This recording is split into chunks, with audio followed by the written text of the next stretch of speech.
unfortunately, many, many thousands and thousands of years ago, mankind began searching the heavens for wisdom and knowledge.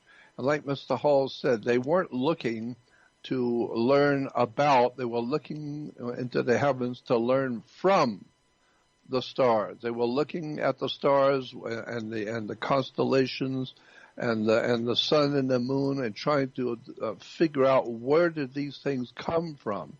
And that was the beginnings. And then for thousands of years, mankind has only been a handful, not all of mankind. The overwhelming majority of mankind are still on skateboards and watching Beavis and Butthead. But there has been always in the history of mankind, there have always been those who were born into this world to become geniuses, to become brilliant minds, because they study. When everybody else is out drinking and partying, they are researching and studying into the late hours of night and the early mornings. They're in universities reading, studying, calculating, understanding the words, the terms, where things have come from. And they become our great teachers, of which 90% of the people will never hear anything about, because nobody seems to care about that kind of wisdom and knowledge. And so I realized that a long time ago, and boy, do I realize it now, that I have spent my entire life studying in university libraries on my own, just sitting and reading and reading and reading and cross-referencing and cross-pollinating ideas and concepts with something that was said 5,000 years ago by the Babylonians is now today we're saying the same identical thing, but we just don't know it. And so I've decided that the world of mankind is totally ill-informed and unread about the real history of the world that you live in. The history of this earth itself is staggering if you have the intellectual acumen to understand the perimeters of our history. We have artifacts which are known to be handmade artifacts, which are found in the earth in such a depth in the earth that all the paleontologists and archaeologists all agree that at that depth, that far down into the earth, the strata is at least 3 to 3.5 billion, with a B, 3.5 billion years old strata going way down into the earth, as furthest we can go. You're digging into the earth that's 3.5 billion years old, and yet we're finding handmade artifacts, strange and profoundly brilliant stuff. We're bringing up all kinds of handmade metals and rings and jewelry, and some of it having writings that we don't even relate to. And so it implies that there has been an intelligence people or intelligent life. I don't know what they were 3 billion years ago, but somebody was here 3 billion years ago, because the handmade artifacts are now on display, which were dug out of strata, which is 3.5 billion years old. So try and wrap your head around that. Try and wrap your mind around that. That life on this earth, intelligent life, and I do mean extraordinarily intelligent life, has been on this earth for 3.5 billion years ago.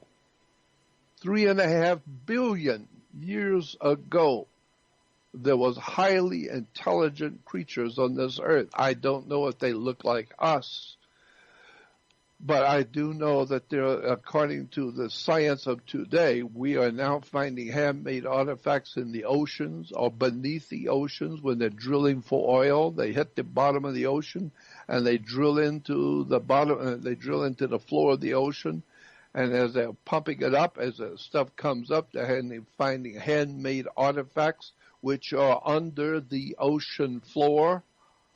We have pyramids the size of the Great Pyramid of Egypt on the Atlantic on the Atlantic Ocean floor, 10 miles north of the island of Bimini, in an area called the Bahama Banks, is an enormous pyramid sitting on the ocean floor. And how many people know that? And better still, how many people even care? You better care, because there's something going on this earth that we haven't been told. And the reason why is because the people who are given this knowledge and know about it and are looking at this kind of esoteric knowledge, it's a big club and you ain't in it.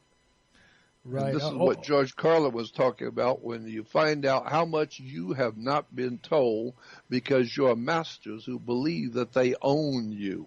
They have actually framed mischief by law. They have actually created laws among themselves. And those laws that they created say that they own all the poor working class people of the world. They own your body, and they put you on their stock market. And so the people who run this planet are not about to tell you nothing. They don't figure you're smart enough to understand it, and you're just getting in the way anyway, because with your IQ, you wouldn't understand it anyway, and that's not what you're supposed to do. You're supposed to crawl on your knees and pay your rent and go out and enjoy your beer and your pretzels and your ball games and your football and your tennis ball games, and go out and play games with a ball and stay out of the way of the people who run this planet. Right. The Rockefellers don't care a damn about you or your family, or the Rothschilds or any of the other international banking elite, or the people who are the real powers behind the governments of this world. Don't ever think that the President of the United States is the most powerful man in this country. He is not. He merely represents. He's a president of a company. He's not the owner of the company. You better go back and find out where your country came from and who is running this planet behind your back that is keeping you ignorant, ill-informed, and unread, so that they can easily manipulate you into doing whatever they want you to do. So you're only good for one thing. If they need you in a war, they need some warm bodies to send over in a war, good. War is good for business, so you need to invest your son. So I'm just saying that if you wake up and find out that the world you live in is not being created by the God you thought was around you, and thought that God loves you, and then you find out you don't even know what the word God means. And when you look at this word Sirius, the dog star, first of all, this is where we get our word sir. So in the military, and when I was growing up in the South, I always learned when talking to adults, with yes ma'am and yes sir. Sir, S-I-R, comes from Sirius. So therefore the pharaohs of Egypt were said to have come from Sirius. Yes sir, no sir, military. And so there is a whole militaristic presence on the earth, which I have talked about before, where all the armies of the world always march the same. The goose step is the same with the Nazis or with all the other countries of the world. All the nations of the world have armies, navies. They have the merchant marines. They all salute the same way. They all wear same insignias. All the militaries of the world operate the same behind the scenes. My God, you need to wake up and find out your world is run by people you have no idea in the world who really is the power of America behind the scenes. Just as we look at the Roman Empire, we see Caesar, and we hear about the great Caesars of Rome, never realizing the Caesars were not the boss in Rome. The money is the boss in Rome. Right. The people with the money decided what the Caesar will do and what he won't do. The bankers. And now you're talking about behind the Caesars of Rome, you're talking about Arius Copernicus Pisos, P-I-C-O-S. Look it up for a change and realize Caesar merely was on his knees to his monetary masters. the Pisos people and the Flavians. And when you begin to see the real powers behind the Roman Empire were banking, demonic depravity banking families.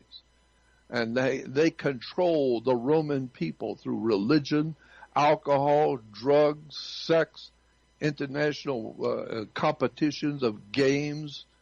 And my God, when you understand how this earth is actually run and who owns it and how they control it, and then how your government works. And you got two parties, Democrats and Republicans in America, and we call them left wing and right wing. Why do we call the two parties left wing and right wing? That's because an eagle only has two wings. That's why the American eagle, the bald eagle's on the American $1 bill. If you look on the back of a $1 bill, you'll see an eagle with two wings, left wing and right wing. And you will see he has 9 tail feathers, which is the Council of 9. Most people have never heard of the Council of 9, but you better go back and start doing some homework and find out the secret societies that founded this country and that financed this country's wars throughout the world, and who they really are and what you are doing here, because you don't know you have no idea in the world where this world has come from, where it is now, and get ready, because it's going to go where it was already designed to go.